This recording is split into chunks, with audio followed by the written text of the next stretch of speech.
नमस्कार and I welcome you all to career 247। मैं हूं प्रशांत धवन। नाउ आने वाले कुछ महीनों में आपको एक कमाल का दृश्य देखने को मिलेगा। इमेजिन करिए, भारत के officers, security officers primarily from national investigation agencies, ये यूएस पहुंचते हैं।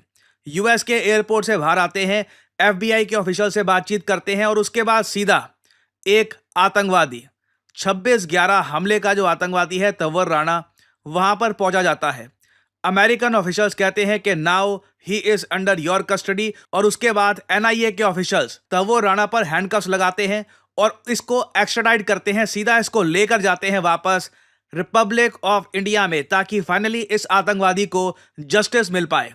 जी हाँ, बहुत ही जल्द कुछ ही महीनों में ये रियलिटी होगी और ये दृश्य मैं आपको बता दूं बहुत लंबे समय तक इंडियंस याद रखने वाले हैं। अमेरिका में भी इस पर काफी चर्चा होगी, पर वहां पर देखिए 26/11 हमले का दर्द ऑब्वियसली इतना महसूस किया नहीं गया था।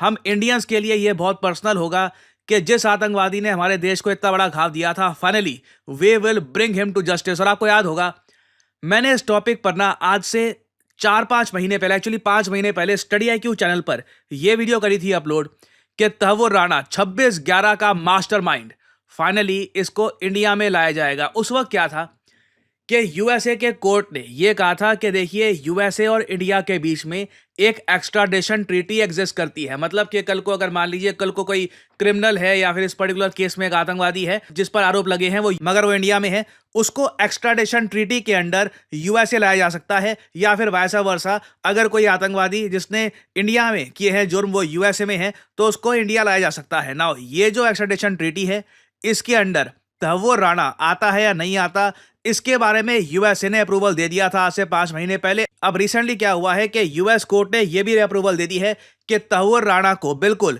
इंडियन ऑफिशियल्स आकर ले जा सकते हैं इंडिया में, और वहां पे इंडिया में इसका केस चलेगा और जो भी इसको सजा होगी इसको भुगतनी होगी। बहुत ज्यादा इंपॉर्टेंट डेवलपमेंट है ये। और तंवर राणा के बारे में अगर आप जानते नहीं है तो मैं आपको बताता हूं। तंवर हुसैन राणा ये पाकिस्तानी है। 1961 में इसका जन्म हुआ था। ना सिर्फ ये पाकिस्तानी है, इसने पाकिस्तानी मिलिट्री में भी सर्व कर रखा है। पाकिस्तानी मिलिट्री में ये एक डॉक्टर हुआ करता था और उसके बाद सर्विस अपनी पूरी करने के बाद ये चला गया कनाडा। जी हाँ, अब अजीब बात देखिए, यहाँ पर कनाडा में ना ऐसे लोगों को सिटीजनशिप बड़े आराम से मिल जाती है। ये गया कनाडा, कनाडा में बहुत ही आसानी से इसको मिल गई सिटीजनशिप और फिर उसके बाद बन गया ये इमिग्रेशन सर्विस बिजनेसमैन। मतलब कि पाकिस्तानियों को कनाडा में लेकर आना, कोई भी इमिग्रेशन किसी को करवानी है तो उसका ही एक्सपर्ट बन गया था। आप सोच सकते हैं इसने क्या क्या काम किया होगा उस वक्त। अब यहाँ पे आगे आप सवाल पूछोगे, अच्छा ठीक है, फिर इवेंचुअली इसने 26/11 के जो आतंकवादी हमले हुए थे भारत पे, उसको भी मास्टरमाइंड किया था, तो उसके लिए इसको अरेस्ट कर लिया होगा? तो इसका आंसर है नहीं। देखिए, तंवर राणा और डेविड कोलमैन हेडली, ये दोनों बचपन के दोस्त हैं। दोनों पे आरोप लगे हैं कि दोनों ने मास्टरमाइंड किया है 26/11 का आतंकवादी हमला जो हुआ था मुंबई में। इन दोनों को अरेस्ट किया गया था 18 अक्टूबर 2009 में। रीजन ये है क्योंकि एक न्यूज़पेपर है बहुत ही फेमस डेनमार्क में, इस न्यूज़पेपर ने कंट्रोवर्शियल कैरिकेचर पब्लिश कर दिया था प्रॉफिट मोहम्मद का। तो इन दोनों को 2009 में अरेस्ट किया गया क्योंकि ये दोनों अटैक्स प्लॉट कर रहे थे इस न्यूज़पेपर पे। मगर जब एक बार ये लोग अरेस्ट हो गए, जांच पड़ताल हुई, तब ये भी पता लगा कि ये दोनों लगातार मुंबई गए थे। उन लोकेशंस को इन्होंने काफी बार विजिट किया जहां पे 26/11 अटैक हुए थे, और इनके पास इन डिटेल्स फोटोज ब्लूप्रिंट्स थे कि किस तरीके से 26/11 अटैक्स कैरी आउट होंगे। और अगर यहाँ पे आप सोच रहे हैं इस सब के बारे में हमको कैसे पता लगा, देखिए, राणा ने इमेज अपनी बना रखी थी एक इमिग्रेशन कंसल्टेंट की। इमिग्रेशन कंसल्टेंट काफी बार वेरियस कंट्रीज को विजिट करते हैं, इंडिया में भी इसने अपना ऑफिस खोला था। तो कभी हमारी सिक्योरिटी एजेंसीज को शक नहीं हुआ कि ये आदमी, जिसका प्रीवियस ट्रैक रिकॉर्ड दूर जाके आप अगर देखो तो पाकिस्तानी मिलिट्री से मिलता है, ये कनेडियन नागरिक, इसके पास पासपोर्ट तो कनेडियन है, ये असल में है कौन, ये इंडिया में क्यों आ रहा है, ये लगातार ताज होटल को क्यों विजिट करता है। अनफॉर्चुनेटली ये बात हम प्रॉपरली देख नहीं पाए उस वक्त, मगर इसके अरेस्ट होने के बाद ये बात काफी हद तक क्लियर हो गई कि ये मास्टरमाइंड था 26/11 हमलों का, और 2011 में इसे कन्वर्ट कर दिया गया था फॉर प्रोवाइडिंग सपोर्ट टू लश्कर तैयबा। तो इस पे देखिए अभी के लिए जो आरोप प्रूव हो चुके हैं यूएसए में वो ये है कि ये डेनमार्क का जो न्यूज़पेपर है उस पर अटैक करने वाला था। 26/11 अटैक को लेकर ये गिल्टी था या नहीं गिल्टी था, ये इंडियन कोर्ट्स में डिसाइड किया जाएगा।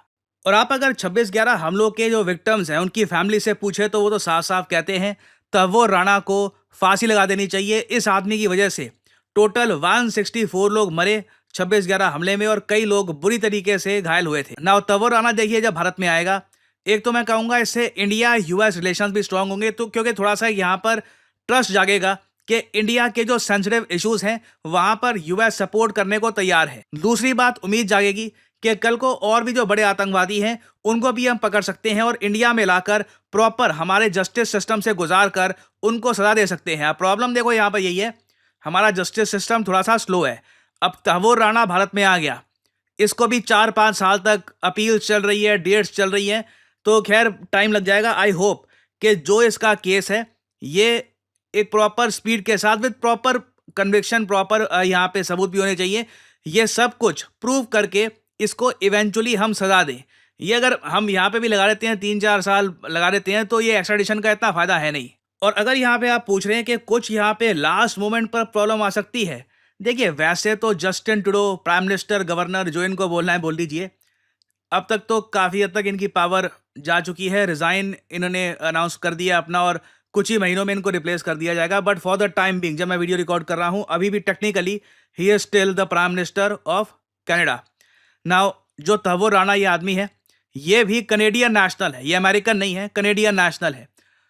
एक छोटी सी प्रॉब्लम यहाँ पे कनाडा रेस कर सकता है कि इसको एक्स्ट्राडाइट क्यों कर रहे हो आप, बट आई डाउट कि जस्टिन ट्रूडो अब ऐसा कुछ ट्राई करेंगे, स्पेशली ऐसे टाइम में। But it remains to be seen. ये मैं एक आखिरी पॉइंट था, मैंने कहा आप ऐड कर दो इन केस कुछ सरप्राइज होता है, तो उसके लिए आप प्रिपेयर रहें। और फाइनली यहाँ पे आप लोगों से मैं एक सवाल पूछूंगा, देखिए वो कौन सा संगठन है जिसने रिसेंटली सक्सेसफुली कैरी आउट किया है ground test of scramjet engine missiles के लिए। ये है यहाँ पे आपकी ऑप्शंस। बेसिकली इस ग्राउंड टेस्ट के बाद हाइपरसोनिक मिसाइल बनाने का जो रास्ता है ये और ज़्यादा आसान हो जाएगा। बताइए किसने किया है रिसेंटली ये टेस्ट? इसरो, HAL, DRDO या फिर all of the above? Comment section में करिए उत्तर। जो लोग देंगे सही आंसर उनकी कमेंट को मैं दे दूंगा हार्ट, ताकि बाकी लोग समझ पाएं कि सही उत्तर क्या। और फाइनली आप लोगों के लिए बहुत ही इंपॉर्टेंट जानकारी, देखिए करियर 247 की जो वेबसाइट है, मैं आप सबको एनकरेज करूंगा एक बार विजिट करिएगा। यहाँ पे बहुत सारी ऑनलाइन डिग्रीज के ऑप्शन भी आपके सामने अवेलेबल है। फॉर एग्जाम्पल, अगर आप कमेंट सेक्शन में जाते हैं, यहाँ पे आपको लिंक मिल जाएगा to learn about the MBA course. इस लिंक पर करिए क्लिक और यहाँ पे आप देखोगे ऑनलाइन डिग्री का जो सेक्शन है ना, यहाँ पर वेरियस ऑनलाइन डिग्री की आपको ऑप्शंस मिलती है। फॉर एग्जांपल, अगर आपको MBA करनी है, आप ऑनलाइन MBA करना चाहते हैं, मैं आपको सिंपल एक फैक्ट बताता हूँ लाइफ का। अनलेस आपका एडमिशन हो गया जी IIM, कोई बहुत ही रिप्यूटेड MBA करने की जगह है, वहाँ से आपने अगर आप MBA कर रहे हैं वो अलग बात है। बाकी आप अगर मान लीजिए किसी ऑफलाइन जगह से आप MBA कर रहे हैं, जहाँ पर फीस आप पे कर रहे हैं MBA की 8 लाख रुपए, तो कुछ खास फायदा नहीं हो रहा आपका। आप UGC एफिलिएटेड यूनिवर्सिटी से ऑनलाइन MBA भी कर सकते हैं, जिसकी सेम इंपॉर्टेंस है। अगेन मैं कहूँगा, देखिए IIMs और जो बिल्कुल टॉप रैंकिंग इंस्टीट्यूट्स हैं वो अलग हैं, बट आप अगर कहीं पर ऑफलाइन उन सब के अलावा और जगह MBA करते हैं, तो आप 8 लाख रुपए क्यों पे करते हैं MBA के? आप 80,000 रुपए के आसपास में ही ऑनलाइन आप MBA कर सकते हैं, आप MCA कर सकते हैं, BCA BBA कर सकते हैं थ्रू करियर 247। अगेन ये सब UGC एफिलिएटेड यूनिवर्सिटीज से ही की जाती हैं। सो जो इनकी एक्सेप्टेबिलिटी है, it is pretty much the same as all the other offline universities. इनको आप एक्सप्लोर कर सकते हैं करियर 247 पे जाकर। और अगर यहाँ पे आप इंटरेस्टेड हैं तो अपना नाम, ईमेल नंबर यहाँ पे आप डाल सकते हैं। करियर 247 की तरफ से आपको जल्द ही कॉल बैक आएगा। सो इसी नोट के साथ ये है वीडियो का अंत। Thank you for listening, and as I always say, may the gods watch over you.